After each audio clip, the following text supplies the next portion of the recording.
but it's all about their defense. Right now, 2021 is a big outlier for an Ole Miss having a good defense. Since Kimdiche and that group left, they haven't been good. They were not good last year. And if they're not any better this year, they're going to be a 7-win team. What was it? The 2014 team? Number one defense in America. That had the number one scoring defense in the country. Loaded with players. I mean, you had Kimdiche. You had there's DJ Jones was on that team, right? Mike Hilton. Fidel Brown was on that team. Mike Hilton. Cody Pruitt in the back end is the safety. There's another guy who led the country in interceptions. He had the interception against Alabama. Cornerback. Can't remember. Sinquez Golson. Yeah, Sinquez Golson. I mean, just players, man. Guys at all three levels. That was a good defense. And then 2 years later, they were like Swiss cheese. And they have not really recuperated at any point.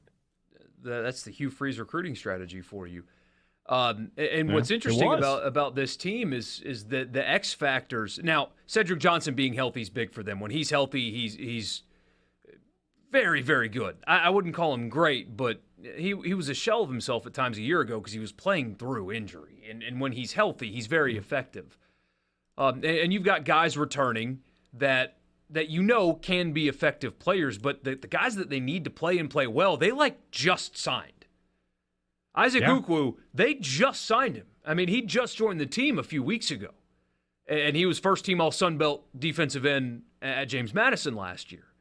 And no, the Sun Belt's not the SEC, and so maybe his transition is difficult, but you've seen in the past players moving from one to the other and doing well. They need it to be the case with him. They need to get after the quarterback, and they're going to rely on somebody who hadn't played a snap of SEC football yet, but he has spent 4 years in college. Stephon Wynn's another guy on the defensive line. They need him to play, and he joined the team a few weeks ago. They've got a bunch of secondary guys that they signed that they need to play, and they signed them just a few weeks ago. The entire defense is not signed just a few weeks ago, but there's a handful of guys, 6, 7 guys that they need to play to some degree who just joined the team. And that is not a recipe for success.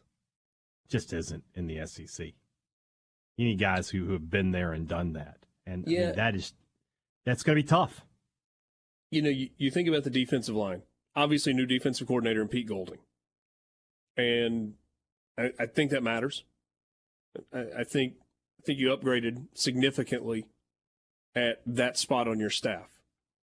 I think you're way closer. Now, there's not as much experience, but you're way closer to somebody with the defensive coordinator pedigree of DJ Durkin 2 years ago than you are with Chris Partridge calling the defense last year.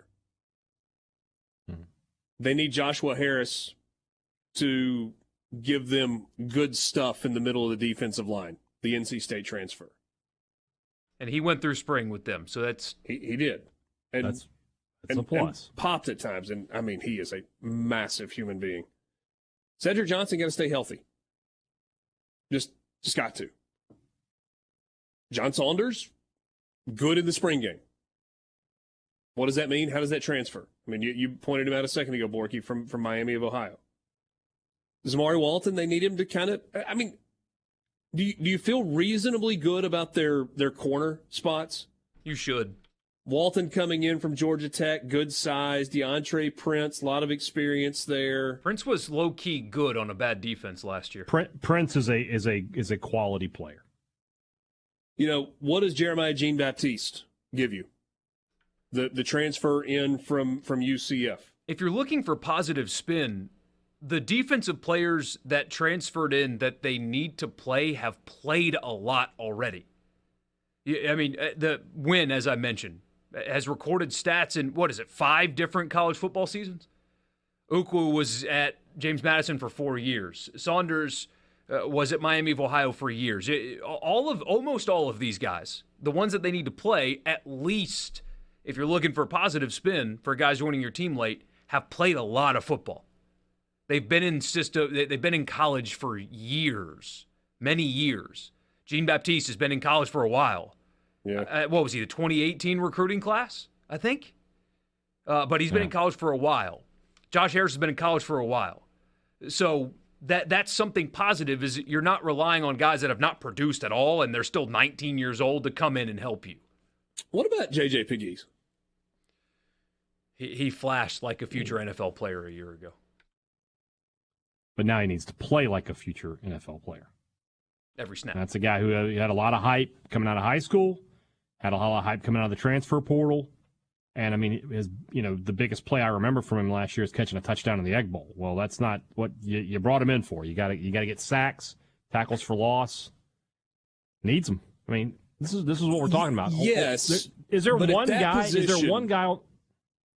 No, I was just going to say, at that position, to me, it's less about numbers and more about disruption. Like, if you go back and you look, you mentioned him a second ago, you go back and you look at Robert Kimdichie, he never filled up a stat sheet. Like, in his time at Ole Miss, never did he fill up a stat sheet. Except in the Egg Bowl. God, if he had played State every game, he'd been the first pick in the draft. Well, maybe there was that. But he changed the way offenses game plan for Ole Miss's defense because same of with what Simmons for Mississippi State. He could do in the middle of the yes, same thing. Yeah. So this is the issue with Ole Miss is we keep saying they've got it. This guy has to, and this guy. Is there one guy that you can just say he will? Cedric Johnson. I mean, if he stays healthy. But there's if he stays healthy. But there's always an if he stays healthy. That's true for everybody, I guess. But I mean, with State, it's like. It's a draft year for Jet Johnson will. Bookie Watson will. Jaden Crumedy will. Yeah, with Ole Miss, there's just not those guys. And it's going to know pretty early, I think, with Tulane and Georgia Tech. Those two teams that Ole Miss should beat. But if those teams are moving up and down the field on Ole Miss, that's not a good sign.